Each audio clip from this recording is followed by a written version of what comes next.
While discussing protein structure affects how ligand bind. So the binding of a ligand to a protein is rarely as simple as the above equation would suggest. यानी कि जो binding होती है एक ligand की एक protein के साथ वो इतनी ज़्यादा सिंपल नहीं होती है, वो बहुत ज़्यादा कॉम्प्लेक्स होती है.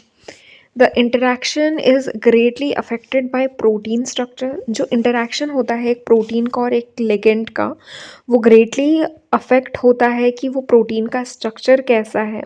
And if in and is often accompanied by conformational change. यानी कि अगर प्रोटीन का कॉन्फॉर्मेशनल चेंज हो रहा है तो लिगेंड का और प्रोटीन का जो इंटरैक्शंस होंगे वो भी क्या होंगे, चेंज होंगे. For example, the specificity with which heme binds its various ligand is altered when the heme is component of myoglobin. तो जो स्पेसिफिसिटी है हेम की बाइंडिंग की कि वो वेरियस लिगेंड्स के साथ बाइंड कर रहा है, जो हेम का कंपोनेंट है जो कि है myoglobin. Carbon monoxide bind to free heme molecule more than 20,000 times better than what an oxygen does. यानी कि जो कार्बन डाइऑक्साइड है, कार्बन मोनोऑक्साइड है, ये हमने पहले भी डिस्कस किया हुआ है कि वो और ज़्यादा अच्छे तरीके से बाइंड करती है हीमो ग्रुप के साथ, हेम मोलिक्यूल के साथ. तो दैट इज़ द के डी और partial pressure for carbon monoxide binding to free heme is more than 20,000 times lower than that of O2. तो यानी कि उसकी जो बाइंडिंग है, जो डिसोसिएशन कांस्टेंट है उसका, वो हमें दिया हुआ है जो कि 20,000 टाइम्स ज़्यादा है ऑक्सीजन से. And it binds only about 200 times better than the haem in bound in myoglobin. और ये जितना हेम मायोग्लोबिन के साथ जिस तरीके से बाउंड है उससे 200 टाइम्स बेटर वो अच्छे से कार्बन मोनोऑक्साइड बाइंड होती है. The difference may be partly explained by steric hindrance. अब इसको हम डिफरेंस को हम स्टेरिक हिंड्रेंस से भी दिखा सकते हैं कि जब हम O2 को बाइंड करते हैं फ्री हेम के साथ, तो जो एक्सेस होता है ऑक्सीजन मॉलिक्यूल का वो पोजीशनड होता है. यानी कि जो उसकी पोजीशन होती है वो एक एंगल में होती है जो कि Fe और O के साथ बाउंड होता है. इन कॉन्ट्रास्ट इसी के अपोजिट डायरेक्शन में जब हम बात करते हैं कार्बन मोनोऑक्साइड की, जब वो फ्री हेम मॉलिक्यूल से बाइंड होता है, यानी कि जो आयरन है, कार्बन है, ऑक्सीजन है, उससे वो एक स्ट्रेट लाइन में बाउंड होता है. अगर हमें यहाँ पे दिया होगा तो जब हम ऑक्सीजन की बात कर रहे हैं तो यहाँ पे स्टेरिक हिंड्रेंस आ रहा है, बट हम जब कार्बन मोनोऑक्साइड की बात कर रहे हैं तो वो एक लाइन पे बाउंड हो रहा है और कोई भी हिंड्रेंस नहीं आ रहा है. इसीलिए भी हम ये कह सकते हैं कि बहुत अच्छे तरीके से बाउंड होता है. The iron, carbon and oxygen atom lie in a straight line. In both cases the binding reflects the geometry of hybrid orbit in each ligand. तो ज्योमेट्रिकल जो हाइब्रिड ऑर्बिटल्स हैं हर केस में हर एक लिगेंड के हमें वो रिफ्लेक्ट हो रहे हैं. In myoglobin his 64, that is his E7 on the O2 binding side of the heme is too far away to coordinate with the heme iron, but it does interact with a ligand bound to heme. जब हम O2 की बात कर रहे हैं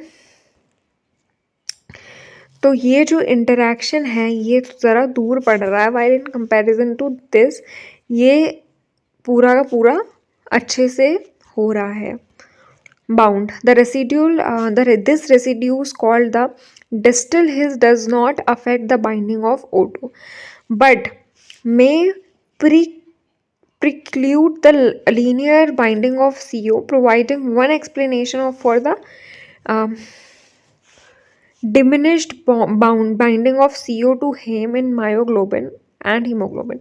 A reduction in CO binding is physiologically important. ये बहुत ज़्यादा important है कि जो कार्बन मोनोऑक्साइड है वो कम बाउंड हो, because CO is a low level byproduct of cellular metabolism. क्योंकि वो मेटाबॉलिक प्रोसेस नहीं करता है, वो ऑक्सीडाइज नहीं करता एनर्जी को. Other factors not yet well defined also seems to modulate the interaction of haem with CO in this protein. Basically ऊपर जो हमने कहानी पढ़ी है उसका कहने का मतलब ये है कि जो आयरन है वो कार्बन मोनोऑक्साइड से बहुत अच्छे से, यानी कि 20,000 टाइम्स बहुत ज़्यादा अच्छे से जो बाउंड कर रहा है. उसके पीछे का रीज़न ये है कि एक तो वो उसमें कोई स्टेरिक हिंड्रेंस नहीं आ रहा है, बहुत ज़्यादा बिना स्टेरिक हिंड्रेंस के है वो. उसके अलावा the binding of O2 to the haem is myoglobin also depends on molecular motion. और ये मॉलिक्यूलर मोशन की वजह से भी हो सकता है, जिसको हम ब्रीदिंग कहते हैं, इन द प्रोटीन स्ट्रक्चर. यानी कि प्रोटीन स्ट्रक्चर का मोशन कैसे हो रहा है, इस हिसाब से भी हम O2 की हेम से बाइंडिंग को डिफाइन कर सकते हैं in myoglobin. The heme molecule is deeply buried in the folded polypeptides which do not direct path for oxygen to move from the surrounding solution of the ligand binding site. तो ये जो ligand binding site जहाँ पे oxygen उससे bound होती है वो polypeptides के बिल्कुल बीच में होता है, यानी कि इट इज़ उसका स्ट्रक्चर जो होता है वो खुला हुआ नहीं होता है. If the protein were rigid O2 could not enter or leave the heme pocket as a measurable rate. अगर वो इतना ज़्यादा ओपन, मतलब इस तरीके का ना हो, तो इतना ज़्यादा रिजिड हो, अगर वो फ्लेक्सिबल ना हो, तो जो O2 है वो फंसी रह जाएगी हेम के साथ, आयरन के साथ. उसका जो रेट है डिसोसिएशन का वो कम हो जाएगा, बाइंडिंग का कम हो जाएगा. However rapid molecular flexing of amino acid side chain produces transient cavity in the protein structure. जबकि जो रैपिड मॉलिक्यूलर फ्लेक्सिंग है, मॉलिक्यूल्स की फ्लेक्सिंग है, अम्यूनो एसिड की जो साइड चेन्स हैं वो बहुत ज़्यादा फ्लेक्सिबल हैं, जिस वजह से एक जो कैविटी है प्रोटीन की स्ट्रक्चर की वो बनती है. And O2 evidently make it's way in and out by moving through these cavities. और जो O2 होती है वो आराम से इससे बाहर निकल जाती है इस कैविटी से और इसके अंदर आ जाती है. Computer stimulisation of rapid structure fluctuations in myoglobin suggest that there are many such pathways. और जब हमने उसका कंप्यूटराइज्ड स्टिमुलेशन पढ़ा तो हमें ये पता चला कि मायोग्लोबिन में ऐसे बहुत सारे पाथवेज होते हैं. One major route is provided by rotation of the side chain of distal which is histidine we are talking about, which occurs at a nanosecond time scale. Even subtle conformational change can be critical for protein activity. तो मतलब कि वो बहुत ज़्यादा flexible होती है, उनका structure change होते रहता है, जिस वजह से वो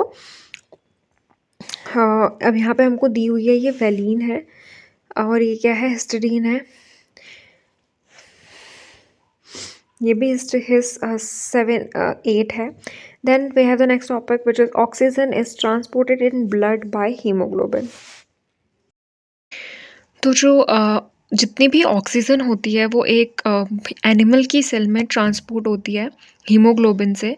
बेसिकली जो इरिथ्रोसाइट्स होते हैं जिनको हम रेड ब्लड सेल भी कहते हैं, एक नॉर्मल ह्यूमन में जो इरिथ्रोसाइट्स होती हैं वो बहुत छोटी होती हैं. उनका जो साइज़ होता है वो 6 to 9, इसको हम कहते हैं म्यू मतलब बहुत ही छोटा होता है, बहुत ज़्यादा छोटा होता है. बाइकनकेव डिस्क की तरीके से उसका शेप होता है. They are formed from precursor stem cell called hemocytoblast. तो ये जो स्टेम सेल्स होती हैं, स्टेम सेल्स आर दो सेल्स जो कि किन्हीं भी सेल्स में कन्वर्ट हो सकती हैं. बेसिकली जो चिल्ड्रंस होते हैं उनमें ये प्रेजेंट होती है. एंड जो स्टेम सेल्स होती हैं उनको, जिनको हम हीमोसाइटोब्लास्ट कहते हैं, उनकी प्रिकर्सर्स होती हैं जो उन्हें ही हम क्या कहते हैं, RBC और इरिथ्रोसाइट्स कहते हैं. इन द मैचुरेशन प्रोसेस, जब मैचुरेशन की प्रोसेस होती है, ये जो स्टेम सेल्स होती हैं ये प्रोड्यूस करती हैं डॉटर सेल्स को.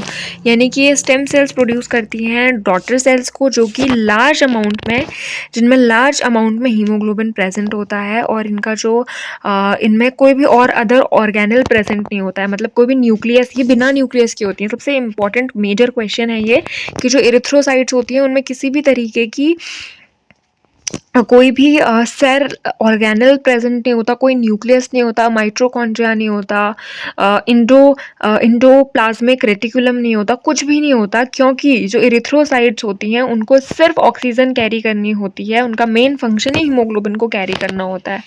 और ये क्या करती हैं, ये रिप्रोड्यूस नहीं करती, मतलब कि ये एक सेल से दूसरी सेल में डिवाइड नहीं होती हैं। और ये जो होती हैं, इनमें सिर्फ हीमोग्लोबिन प्रेजेंट होता है जो कि more and more amount of oxygen को कैरी करे। क्योंकि अगर छोटी सी तो आरबीसी है, उसी में अगर आधी जगह माइटोकॉन्ड्रिया और बाकी के सेल ऑर्गेनल्स ने ले ली तो बचा हुआ वो क्या करेगा, है ना, सेल में कैसे ट्रांसपोर्ट होगा ऑक्सीजन का। तो इसीलिए इसमें कुछ भी प्रेजेंट नहीं होता है। इनकी जो लाइफ होती है 120 डेज की होती है और इसका मेन फंक्शन होता है हीमोग्लोबिन को कैरी करना, जिसमें जो कि डिसॉल्व होता है साइटोसॉल में, यानी कि जो सेल है उसका जो फ्लूइड प्रेजेंट है उसको साइटोसॉल कहते हैं, जो कि बहुत ज़्यादा हाई कंसंट्रेशन में होता है। 34% उसका वेट होता है हीमोग्लोबिन का उस सेल में। In arterial blood passing from the lungs through the heart to the peripheral tissue, haemoglobin is about 96% saturated with oxygen.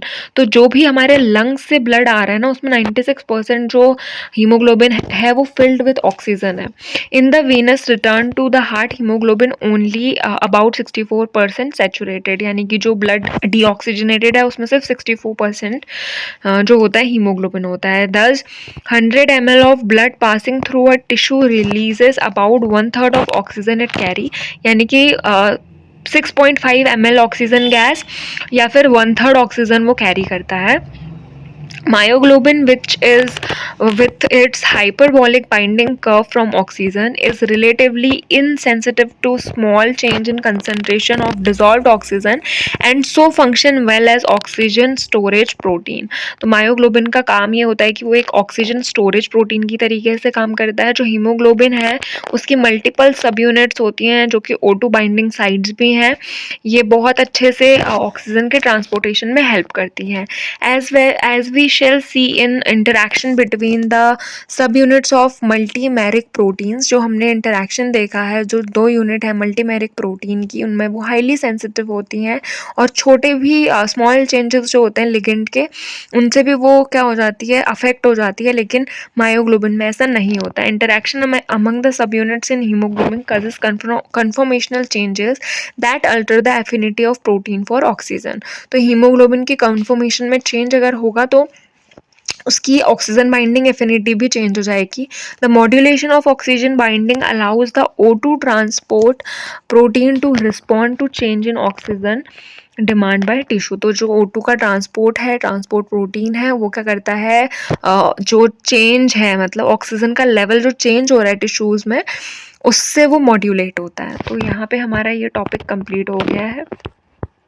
ये वाला फिगर हमने पहले डिस्कस कर लिया था। Now we are going to discuss our next topic which is haemoglobin subunits are structurally similar to myoglobin. तो वो हम अपनी नेक्स्ट वीडियो में कवर करेंगे। Till then keep revising.